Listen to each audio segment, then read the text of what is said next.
अस्सलाम वालेकुम। Programme pharmacist talks के साथ एक दफ़ा फिर पेश खिदमत। नाज़रीन, आज की वीडियो में हम एक नहायत अहम मौजू पर बात करेंगे और वो है एंटी टीबी मेडिसिन का दुरुस्त इस्तेमाल, इनके साइड इफ़ेक्ट्स, पाकिस्तान में इस्तेमाल होने वाली कॉम्बिनेशन अद्वियात और इलाज के दौरान एहतियाती तदाबीर। मैं हूँ आपका मेज़बान डॉक्टर एजाज चीमा। नाज़रीन, ट्यूबरक्लोसिस या टीबी एक ख़तरनाक मगर काबिल इलाज बीमारी है।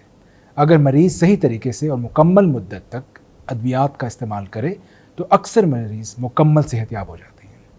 वर्ल्ड हेल्थ ऑर्गेनाइजेशन WHO और CDC यानी सेंटर ऑफ डिजीज़ कंट्रोल के मुताबिक टीबी के इलाज में सबसे अहम चीज़ अद्वियात का बाकायदगी से इस्तेमाल, मुकम्मल कोर्स और इलाज के दौरान मुसलसल निगरानी या मॉनिटरिंग है। टीबी क्या है?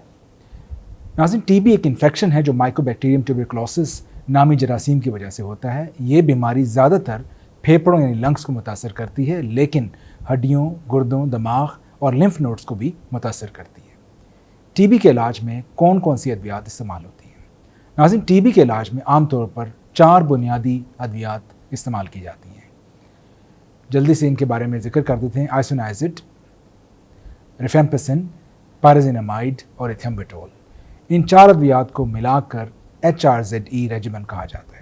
ये पूरी दुनिया में इस्तेमाल होने वाला स्टैंडर्ड टीबी ट्रीटमेंट है। नाज़रीन, सबसे पहले बात करते हैं पाकिस्तान में इस्तेमाल होने वाली combination TB medicine. National TB programme और डॉट्स यानी कि directly observe short therapy course centres में अमूमी तौर पर फिक्स डोज कॉम्बिनेशन यानी एक ही गोली में कई अद्वियात शामिल होती हैं और यही प्रिस्क्राइब की जाती हैं।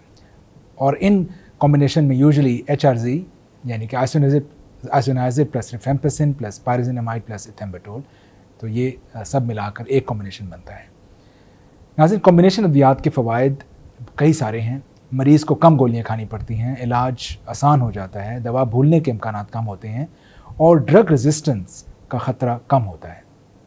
इलाज की कामयाबी बढ़ती है और WHO यानी कि वर्ल्ड हेल्थ ऑर्गेनाइजेशन भी quality assured fix dose combination के इस्तेमाल की सिफारिश करता है। टीबी के इलाज का दौरानिया आमतौर पर 2 मराहिल पर मुश्तमिल होता है। नंबर 1, इंटेंसिव फेज़ यानी कि पहले 2 माह।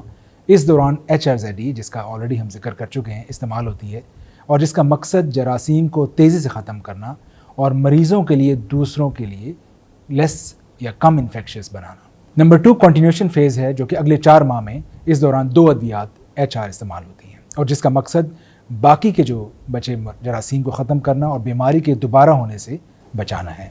यानी मुकम्मल इलाज अमूमी तौर पर 6 माह पर मुश्तमिल होता है। अब नाज़रीन, सबसे अहम हिस्से पर बात करते हैं कि एंटी टीबी मेडिसिन का सही तरीके से इस्तेमाल कैसे किया जाए। नाज़रीन, दवा रोज़ाना और बाकायदगी से इस्तेमाल करें। नंबर 1, टीबी के अद्वियात एक दिन भी नहीं छोड़नी चाहिए क्योंकि इनका एक दिन का छोड़ना भी आपके लिए ख़तरनाक साबित हो सकता है। गलत इस्तेमाल से इलाज नाकाम हो सकता है और जरासीम रेजिस्टेंट हो सकते हैं, जिसको आप मल्टी ड्रग रेजिस्टेंस टीबी होने के भी चांस होते हैं। नंबर 2, दवा मुकर्रर वक्त पर लें। हर रोज़ तकरीबन एक ही वक्त पर दवा लें ताकि दवा का असर बरकरार रहे और take it 1 hour before breakfast और 2 hours at least before you have eaten. Number 3, अलामात ख़त्म होने पर दवा बंद ना करें। बाज़ मरीज़ चंद हफ्तों बाद बेहतर महसूस करते हैं और दवा को ख़ुद से ही छोड़ देते हैं। ये इंतहाई ख़तरनाक अमल है क्योंकि जरासीम मुकम्मल ख़त्म नहीं होते, बीमारी दोबारा हो सकती है और ड्रग रेजिस्टेंस, जिसका हम पहले भी जिक्र कर चुके हैं, पैदा हो सकती है। नंबर 4, ख़ुद से दवा की डोजेज या मिकदार को तब्दील ना करें। दवा कम या ज़्यादा करना ख़तरनाक हो सकता है। हमेशा आप अपने डॉक्टर या टीबी स्पेशलिस्ट की हदायत पर ही अमल करें। नंबर 5, इलाज के दौरान अल्कोहल का या शराब नोशी का मुकम्मल परहेज़ करें क्योंकि अल्कोहल से जिगर पर दबाव बढ़ता है, हेपेटाइटिस होने का ख़तरा हो सकता है और ख़ास तौर पर आइसोनाइज़िड, रिफेम्पिसिन और पायराज़िनामाइड के साथ अल्कोहल का इस्तेमाल बहुत मुहलिक हो सकता है। नाज़रीन, मुख्तसर जिक्र करते हैं कि डॉट्स यानी कि directly observe treatment short course किसे कहते हैं। इस तरह की ट्रीटमेंट में आमतौर पर आपका जो हेल्थ केयर वर्कर है वो मरीज़ को दवा खाते वक्त डायरेक्टली ऑब्जर्व करता है और इसके कुछ फ़वाइद हैं। ऐसा करने से दवा बाकायदगी से मरीज़ इस्तेमाल करता है, इलाज कामयाब होता है और ड्रग रेजिस्टेंस कम होती है। Centre for disease control CDC dots को